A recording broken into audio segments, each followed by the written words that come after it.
கர்த்தருடைய பரிசுத்த நாமத்திற்கு மகிமை உண்டாவதாக. இன்றைய வேதவசனம் 2 பேதுரு 3:15. கர்த்தரின் நீடிய பொறுமையை இரட்சிப்பென்று எண்ணுங்கள்.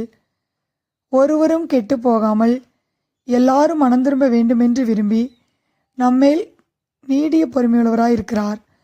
கர்த்தரின் நீடிய பொறுமை என்பது நாம் இரட்சிக்கப்பட அவர் கொடுக்கிற தருணமாகும். நாம் அவர் வரைக்கு பரிசுத்தமும் சமாதானமும் விசுவாசத்தில் உறுதியுள்ளவர்களாக காத்திருக்க வேண்டும்.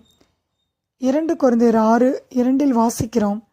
இப்பொழுதே அனுக்கிற காலம், இப்பொழுதே இரட்சணியினால் நாம் இரட்சிப்பை பெற்றுக்கொள்ள தாமதிக்காமல் இன்றைக்கே இயேசு கிறிஸ்துவின் மீது விசுவாசம் வைத்து நாம் மனம் திரும்பி இரட்சிக்கப்பட வேண்டும். நாம் எல்லோரும் இரட்சிக்கப்பட அவர் சித்தமுள்ளவராயிருக்கிறார். இரட்சிக்கக்கூடாதபடிக்கு கர்த்தருடைய கரம் குறுகி போகவில்லை. நோவா காலத்து வெள்ளம் நியாய தீர்ப்பிற்கும் இரட்சிப்பிற்கும் அடையாளமாக இருந்தது. பேழை கட்டப்படும் வரை தேவன் நீடிய பொறுமையோடு காத்திருந்தார். நோவாவின் காலத்தில் வாழ்ந்தவர்களுக்கு அவர்கள் மனம் திரும்ப சந்தர்ப்பம் கொடுத்தார். ஆனால் அவர்கள் மனம் திரும்பவில்லை. தேவன் பூமியின் மீது ஜலப்பிரளயத்தை அனுப்பின போது அவர்கள் அழிக்கப்பட்டார்கள். நோவாவும் அவனது குடும்பத்தினருமாகிய 8 பேர் மாத்திரம் விசுவாசத்தினாலே காக்கப்பட்டார்கள். கர்த்தராகிய கிறிஸ்துவே நம்மை இரட்சிக்கிறவர். கிறிஸ்துவே நம்முடைய பாவங்களுக்காக மரித்து நமக்காக உயிர் தெழுந்தவர். நம்மை பாவத்திலிருந்தும் மரணத்திலிருந்தும் கிறிஸ்துவே இரட்சிக்கிறவர்.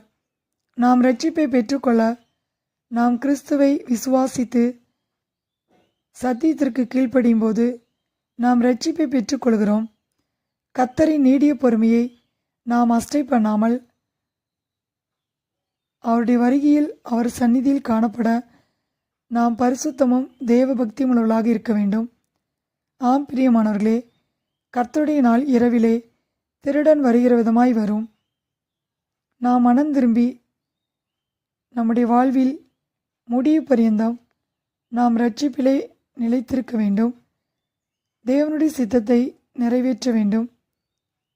கர்த்தர் தாமதிக்கிறார் என்று நாம் நம்மை கடினப்படுத்தாமல் அவருடைய நீடிய பொறுமையை இரட்சிப்பென்று எண்ண வேண்டும்.